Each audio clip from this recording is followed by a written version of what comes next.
Student, हम लोग पढ़ रहे हैं फिजियोलॉजी। और फिजियोलॉजी के लास्ट क्लास में जो हमारा टॉपिक चल रहा था वो चल रहा था अदर एक्सरेटरी प्रोडक्ट। हम लोगों ने बता दिया था कि नाइट्रोजनी एक्सरेटरी के अलावा भी अलग अलग प्रकार के जीवों के द्वारा अलग अलग प्रकार के उत्सर्जी पदार्थों का उत्सर्जित किया जाता है। ये अदर एक्सरेटरी प्रोडक्ट जो था हमारा कंप्लीट हो गया था। आज हम लोग पढ़ेंगे कशेरुकियों में उत्सर्जी तंत्र या excretory system in vertebrates. Excretory system of vertebrates, या हम लोग बोल सकते हैं कशेरुकियों का उत्सर्जन तंत्र। We all know that student, जो वर्टिब्रेट्स होते हैं वो विकसित प्रकार के जीव होते हैं। इतना क्लियर है।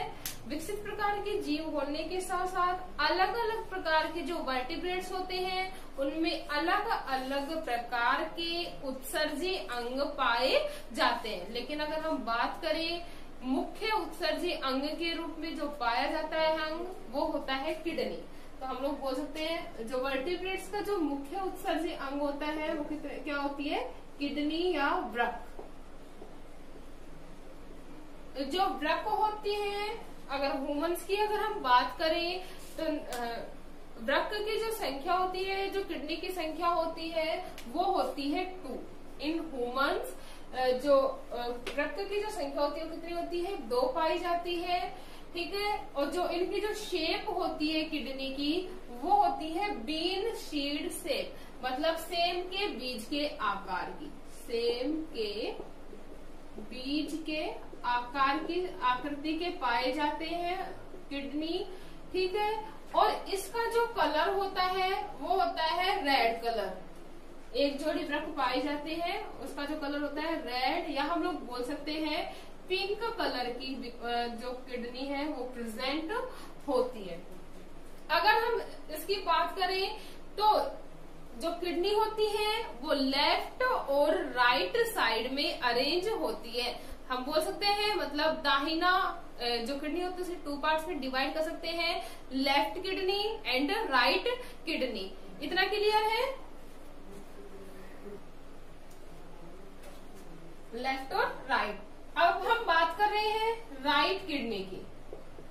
तो जो राइट किडनी होती है वो पीछे की साइड में स्थित होती है। थोड़ा मतलब ये दोनों जो किडनी होती है वो बराबर स्थित नहीं होकर जो राइट किडनी होती है वो पीछे की साइड में व्यवस्थित होती है। रीजन क्या है? उदर गुहा का जो कुछ भाग होता है, उदर गुहा का कुछ भाग लीवर के द्वारा घिरा होने के कारण, उदर गुहा का कुछ भाग लीवर द्वारा घिरे हुए होने के कारण जो राइट किडनी होती है वो पीछे की साइड में धसी हुई होती है। अगर हम साइज की बात करें तो जो प्रत्येक किडनी की जो लंबाई होती है वो होती है 11 से 13 सेंटीमीटर। लेंथ की अगर हम बात करें तो होती है 11 से 13 सेंटीमीटर। और अगर हम इसकी चौड़ाई की बात करें तो यह होती है 5 से 7.5 सेंटीमीटर चौड़ी। ब्रॉडनेस अगर हम बात करें या चौड़ाई की अगर इसकी बात करें तो इसकी जो चौड़ाई होती है 5 से 7.5 सेंटीमीटर। और अगर इसकी मोटाई की, अगर इसके वजन की बात करें तो प्रत्येक किडनी का जो वेट होता है वो अबाउट होता है 150 ग्राम।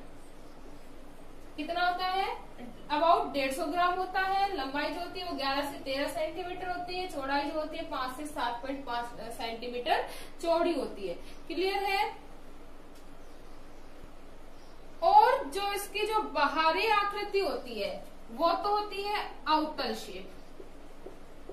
बाहरी आकृति तो होती है आउटर शेप, और जो आंतरिक आकृति होती है वो होती है उत्तल आकार की। कैसी होगी? उत्तल आकार की। अगर हम बात करें इसकी शेप की तो जो किडनी का जो शेप होता है वो इस प्रकार से होता है। इस प्रकार से होती है किडनी। हम लोगों को पता है, we all know that student, जो इस प्रकार की जो शेप होती है वो कहलाती है बीन शेप, या सेम के बीज के आकार की। क्लियर है? तो इसके जो बाहरी जो आकार की होती है वो होती है अवतल, और आंतरिक जो होती है वो कैसी होती है? उत्तल। अब हम बात करते हैं डेवलपमेंट के आधार पर जो किडनी होती है वो होती है 3 टाइप्स की। डेवलपमेंट के आधार पर किडनी को कितने पार्ट्स में डिवाइड किया गया है?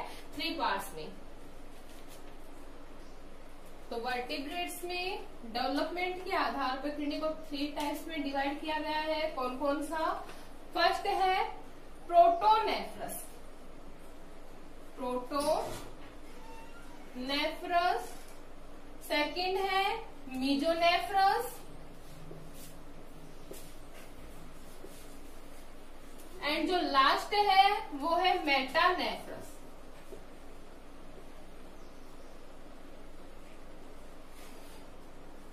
ठीक है, 3 पार्ट्स में डिवाइड किया गया है। प्रोटोनेफ्रस या प्रोनेफ्रस में हम बोल सकते हैं। सेकंड है प्रोनेफ्रस,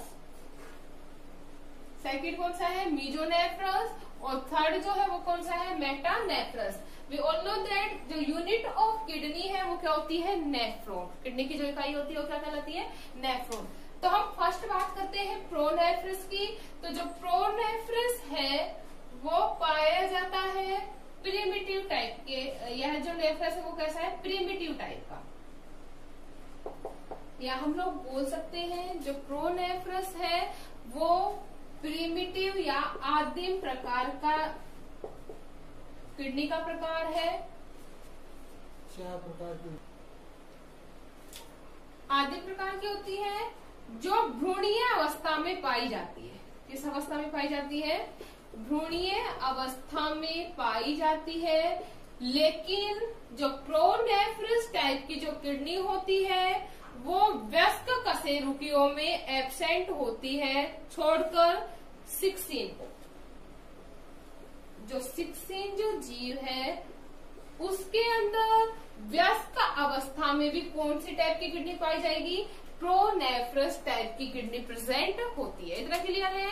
इसके साथ ही साथ we all know that student, जो किडनी का जो फॉर्मेशन होता है वो होता है भ्रूणीय मीजोडर्म के द्वारा। किसके द्वारा होता है? भ्रूणीय मीजोडर्म के द्वारा। नेक्स्ट अब हम बात करते हैं मीजोनेफ्रस टाइप की। तो जो मीजोनेफ्रस टाइप की जो किडनी होती है वह बर्ड्स में, रेप्टाइल्स में भ्रूणीय अवस्था में पाई जाने वाली क्रियात्मक संरचना। It is the functional unit of birds, reptiles. क्रियात्मक संरचना। इतना क्लियर है? क्रियात्मक संरचना होने के साथ साथ कुछ जो वयस्क होते हैं जैसे पेट्रामाइजोन, एग्जाम्पल अगर हम बात करें पेट्रामाइजोन की, तो जो पेट्रामाइजोन होता है उसमें वयस्क अवस्था में भी मीजोनेफ्रस टाइप की किडनी प्रेजेंट होती है।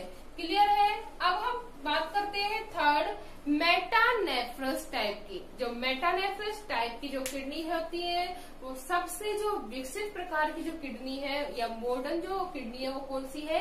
मेटानेफ्रस टाइप की किडनी। इतना क्लियर है? जो विकसित प्रकार के जीवों में पाई जाती है। किसमें पाई जा रही है? विकसित प्रकार के जीवों में, जैसे मैमल्स, स्तनधारियों में। अगर हम ह्यूमंस की भी बात करें तो ह्यूमंस में भी मेटानेफ्रिक टाइप की किडनी प्रेजेंट होती है। जो मेटानेफ्रिक टाइप की जो किडनी होती है उसके हाइलम से, we all know that hilum कहाँ प्रेजेंट होता है? एक बार स्ट्रक्चर बना के देखते हैं। इस प्रकार से स्ट्रक्चर होती है। तो यहाँ पर एक छिद्र प्रेजेंट होता है या एक पिट प्रेजेंट होता है। इस पिट को कहा जाता है हाइलम। क्या कहा जाता है? हाइलम कहा जाता है। इससे मूत्र वाहिनी नलिकाएं निकलती हैं। क्लियर है इतना? तो अब हम बात कर रहे हैं ह्यूमंस में। तो ह्यूमंस में हाइलम के द्वारा, हाइलम से क्या निकलती है? मूत्रवाहिनी नलिकाएं निकलती हैं जो आगे चलकर एक बैग नुमा संरचना में जिसे यूरिनरी ब्लैडर कहा जाता है। यूरिनरी ब्लैडर कहा जाता है। इतना क्लियर है। कौन सी संरचना को, जो हाइलम से मूत्रवाहिनी में जो नलिकाएं निकल रही है वो आगे चलकर एक बैग शेप्ड स्ट्रक्चर में खुलती है, जिसे क्या कहा जा रहा है, यूरिनरी ब्लैडर कहा जाता है। इतना क्लियर है।